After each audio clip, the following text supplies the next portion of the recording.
Si può considerare come la notizia del giorno quella che riguarda il ritorno ad Agrigento del presidente onorario dell'Acragas, Marcello Giavarini.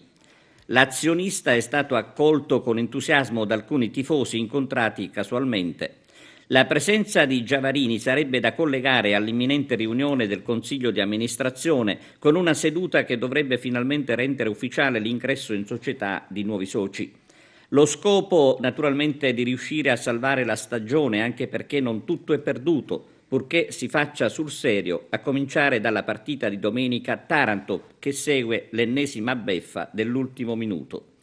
Ma veniamo proprio alla partita con il Taranto, in programma domenica alle 14:30 e non più alle 18:30.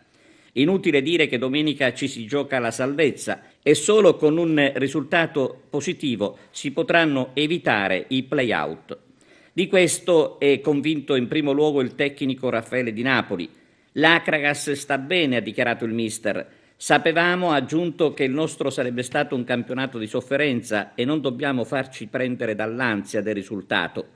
Affronteremo il Taranto, ha concluso Di Napoli, con la voglia di divertirci e di confrontarci contro una grande squadra e davanti ad un pubblico meraviglioso. Non è la prima volta che Raffaele Di Napoli, parlando degli avversari, riferisce di squadre forti con giocatori che non meritano la categoria.